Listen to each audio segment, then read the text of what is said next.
As we are back again at the talent meet and greet. And this time around, I'm sitting with none other than my brother Mandla Phoenix. Good man, how's you? I'm good, thank you so much, man. How are you doing? I'm good, no complaints. So, first question first. Yeah. The event is popping, the event is booming. How's it for you? How's the music? Well, the event has been amazing so far because I personally came out here fun. This is first Thursday to have a good time with my friends. All my friends are in here actually, so I'm having a great time. Music amazing, environment amazing, the drinks are going, everything is perfect right now. So I think I'm having a great time. Having a great time so far, né? And what do you expect for the rest of the night?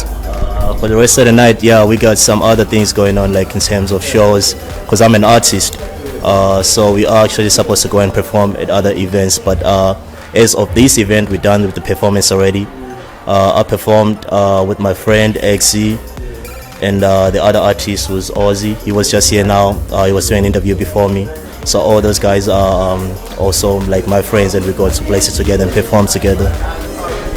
So, good man, how was the performance for today? How was the performance? The performance could have been better because I was supposed to come here with my DJ and the band, so we can play some live instruments. You know what I'm saying? This is a very, very comfortable environment. It's more of a lounge feeling.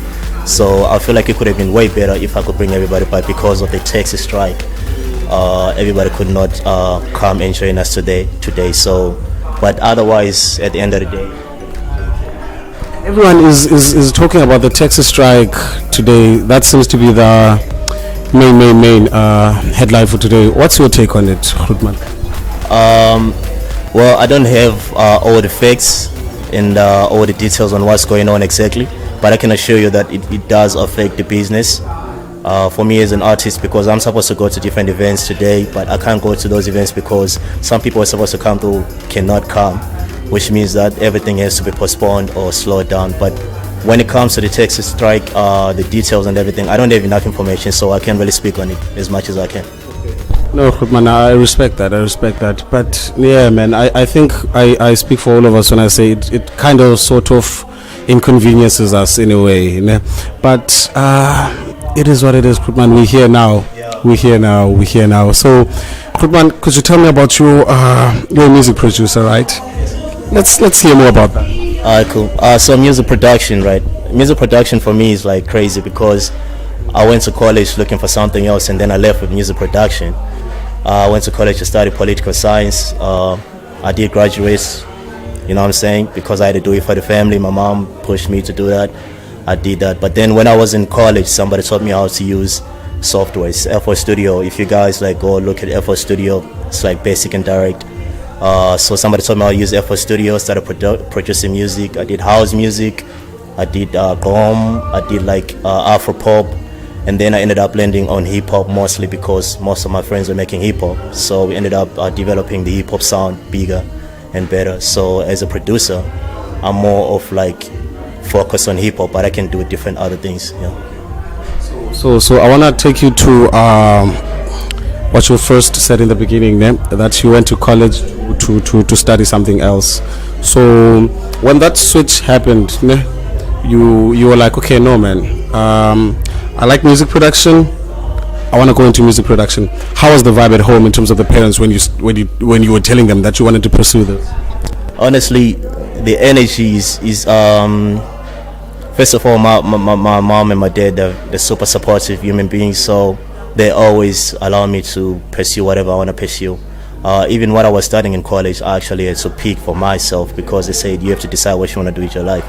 So when I switched into music production, it was more of a hobby. They used to see me do it, but then I started, you know what I'm saying, getting better and better. I started selling beats on BeatStars, which is like an online store for selling instrumentals. Managed to organize some money and build a studio and start to have people coming through, you know what I'm saying, making money during that time. While I had just graduated, so I'm still looking for a job. I'm still trying to make sure that everything works, but then the music thing took over. So the switch was a bit complicated for them because I've always been like with the books, you know what I'm saying, like in the family I'm supposed to be the guy who does more books and stuff like that. So the switch itself was a bit confusing, but then after I started getting into it also, I got comfortable in such a way that I could talk to them about it.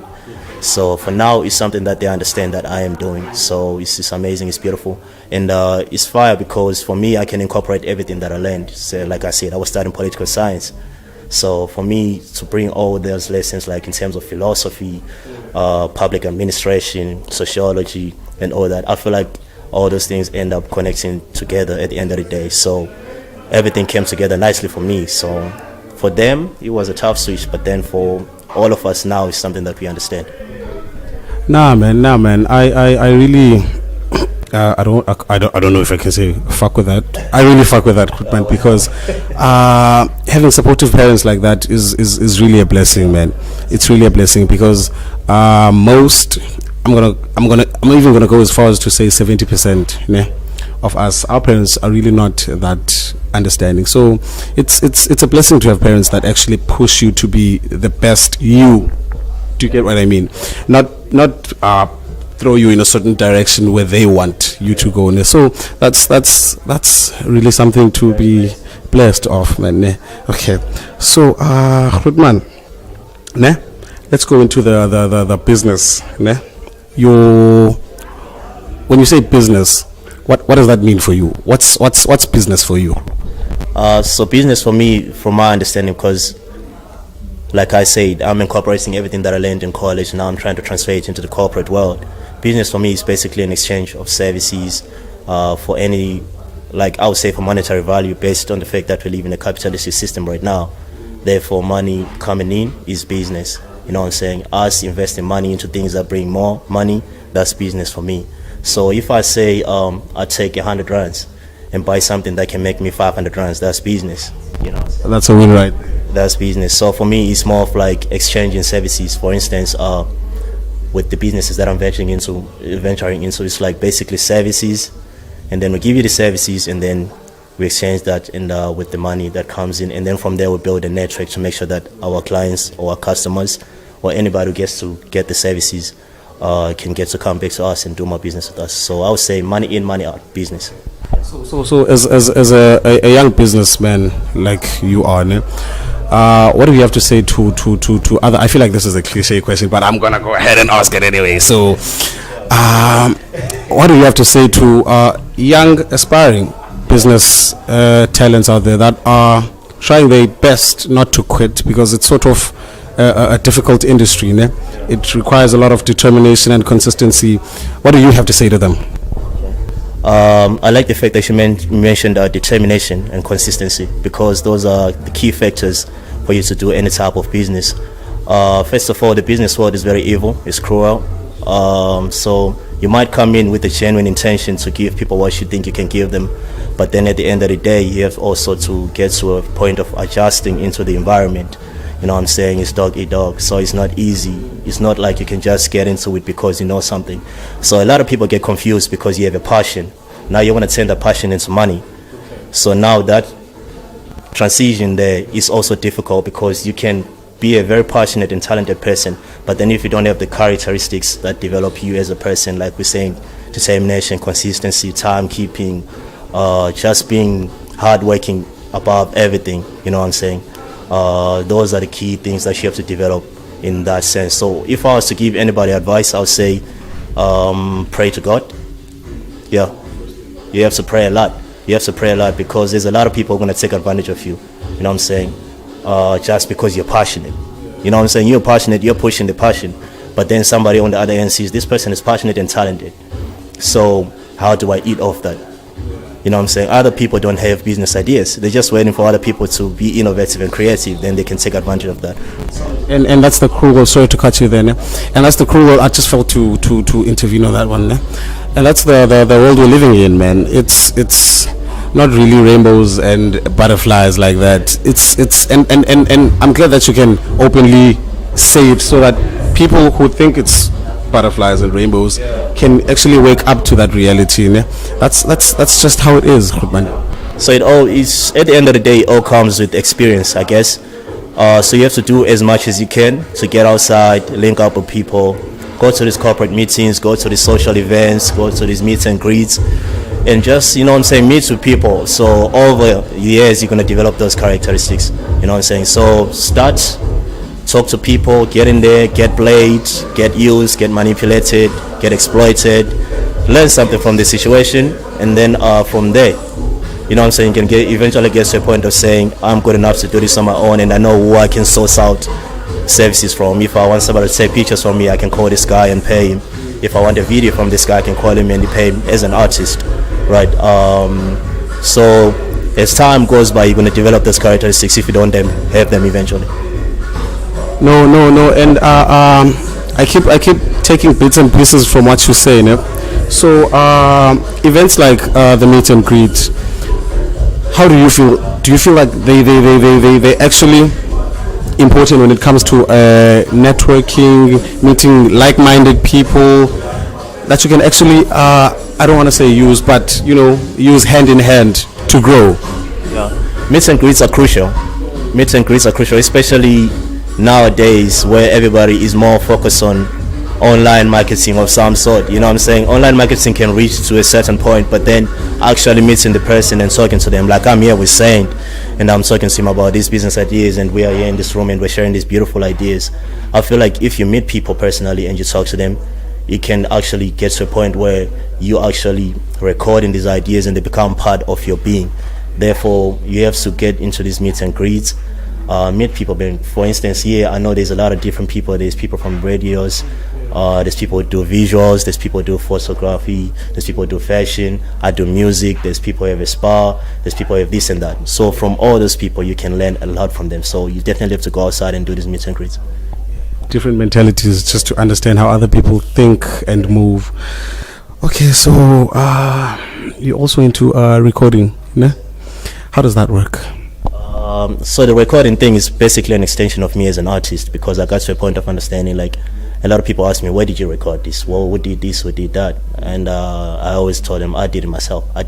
And then I realized, oh, that's a gap that I can actually use. You know what I'm saying? Since I can do this for myself, it's a blessing that I can extend it to other people. So I said, you know what, I might as well just open a recording studio. So we just went and got the equipment, and then so we have a setup, we have everything. So people, if you want to record some music, we're gonna leave some contact information there, so you guys can contact us. Yeah. So guys, you heard that here first. Yeah? If you want to record anything, is it limited to only music? So music is the foundation of everything at this point, but then we can do different things like voiceovers. We can also do like renting out the equipment for podcasts, because there's some people want to do podcasts but they don't have equipment. We have all those things ready for you guys. Voiceovers, music and stuff, but we also make like compose music, like produce music, so you can get instrumentals that you can use for your adverts. Say you want to put it on an advert or something like that, you can get those from us. So yeah, so music is like the foundation, but then we can definitely record anything that is to do with tracking, vocal tracking of some sort. Yeah. Okay, so for people that would like to actually pull through to the recording studio or no more, how would they actually get in touch with you and that whole section, the recording studio? How do they get in touch with? Okay, cool. So we do have like an Instagram page that I've been using for now, and the contact details and everything is in there, the email addresses, the phone numbers. You can also directly send a message to the Instagram and get to book your session. From there, when you like leave your numbers there, then we're going to connect you to the producer who's going to be with you on that day. Then you guys can organize when you want to come through, how you want to do it, and what do you want to do. Then they can give you the email address so you can transfer the stems of whatever you want to bring, because sometimes people come to the studio, they want to come with their own instrumentals and stuff like that. So then we give you the email, we give you the invoice, then you send us everything that you want to do, then on the day you come through and do your stuff. No man, Cape Town is really where things are happening, guys. Cape Town is really where things are happening. Young people doing big things, because in my view, this is what you're telling me now, these are big moves, man. Huge moves in my view. So Cape Town is the place to be, man. Cape Town is the place to be. And among of your multiple businesses, ne, you also, I also happened to overhear, ne? What's happening with the spa thing? Tell me more about the spa. This spa is an extension of the partnership that we have. Since we have the studio, we also wanted to include the spa, include other businesses underneath, but it's an extension of the partnership that we have with me and my friends. So there is my friend, his name is Tinashe Vue, Fit Tinashe on Instagram. So he does a lot of fitness stuff, design over there. So he definitely brought him to do an interview for himself to explain further on that. But he's the mastermind behind the spa. So the spa for now is a mobile spa. It's available for people to book, and then we can bring the equipment to your house. You get your spa, 30 minutes, full body and all that. He's going to give you the details mostly. But for now it's a mobile spa, but we also have a location. You can just call us, book your session and come through and get your massage going. So. No, man, I like this, man. I like this. This for me is really motivational, if I could say, né? Because George is really not as big as Cape Town, né? So we aren't really that exposed to a lot of individuals that are doing big moves like you guys, né? So it's always inspiring to see. So Mandla Phoenix, man, it's been a pleasure, Buddha. It's been amazing, saying thank you so much. Thank you very much. To anybody who's going to watch this, I want you to believe that no matter what it takes, no matter what you're going through right now, things can always get better. The sun is always shining tomorrow. So no matter what you're going through right now, I want you to make sure that you push and persevere and push. And always pray, like I said at the beginning. You know what I'm saying? The business world is dangerous. It's not for everybody. But as long as you're passionate and dedicated and you always pray to God, everything is going to come. Man, I am just gonna end it right there because you just raised the bar. That's you ended it on a high note. So, man, thank you for pulling through, Buddha, man. Thank you for pulling through. Always, man. Danko.